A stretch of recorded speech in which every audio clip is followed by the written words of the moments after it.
Moi, je suis Mylène Boissy, je suis professeure au département des sciences infirmières. Je suis aussi directrice des programmes de cycle supérieur IPS et je suis une infirmière praticienne spécialisée en santé mentale dans la vie. Les infirmières praticiennes spécialisées en santé mentale, donc les IPSSM, participent d'abord à l'accès aux soins pour les patients, participent aussi à l'établissement d'un diagnostic clinique, donc en faisant toute la démarche clinique et en faisant un plan de traitement subséquent. Donc, faire la formation IPS, infirmière praticienne spécialisée, l'avantage, c'est que ça augmente le bassin de connaissances pour les infirmières qui sont déjà en pratique dans un domaine et ça leur permet une plus grande autonomie dans la profession. Ce qui est très intéressant de l'IPSSM, c'est qu'elle peut pratiquer dans l'ensemble du continuum de pratique en santé mentale, dans l'offre de services de santé mentale. Donc, autant en première ligne, dans les cliniques de proximité ou dans les GMF ou dans d'autres cliniques IPS. Aussi, elles peuvent participer à l'établissement des soins en deuxième ligne, donc en hospitalisation, en clinique externe, en soins spécialisés.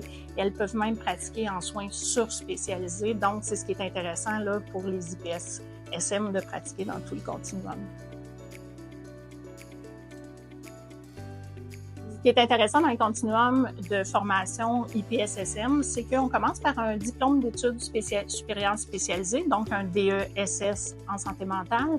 Puis par la suite, on fait une maîtrise IPSSM, donc infirmière praticienne spécialisée en santé mentale. C'est vraiment un continuum. Donc, à la fin, les infirmières sont diplômées 2 fois d'un DESS et de la maîtrise. Par la suite, les infirmières candidates deviennent candidates et doivent passer un examen à l'Ordre des infirmières et infirmiers du Québec. Un des gros plus à l'UQTR, c'est qu'on offre 3 stages dans le continuum de formation. Dès la première année, l'étudiante peut être auprès de patients et donc aller déjà améliorer et faire sa pratique.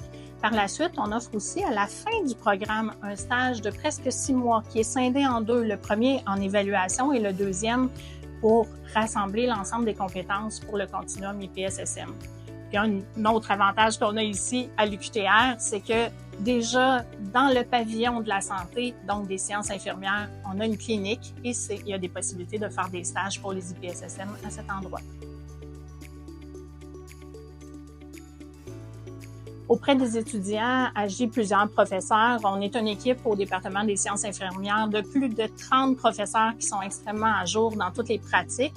Et il y a aussi une équipe de professeurs IPS, donc infirmières praticiennes spécialisées, qui enseignent aux étudiants futurs IPS. Donc, c'est très stimulant pour les étudiants d'être vraiment avec des gens qui ont des contacts cliniques réguliers déjà avec des patients et de pouvoir transposer ces connaissances-là cliniques des professeurs auprès des étudiants qui vivent la réalité dans laquelle ils vont pratiquer plus tard.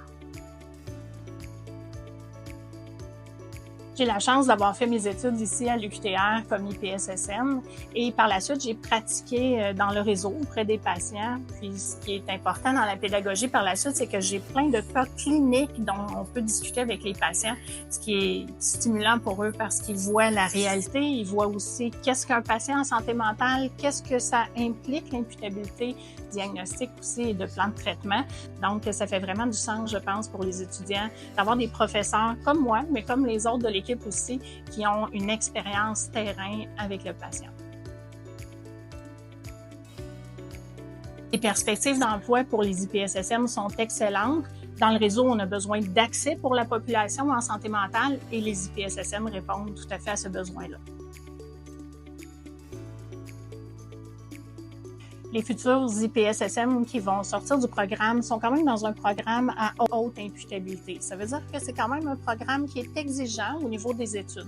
C'est un programme aussi qui se fait à temps complet, donc il faut réfléchir à sa conciliation travail, parfois famille aussi et études. Par contre, imaginez le nombre de compétences acquises dans ce programme-là et c'est ce qui est très stimulant pour les étudiants, c'est-à-dire qu'elles deviennent autonomes et elles deviennent aussi avec un bassin de connaissances qui leur permet de bien travailler auprès des patients.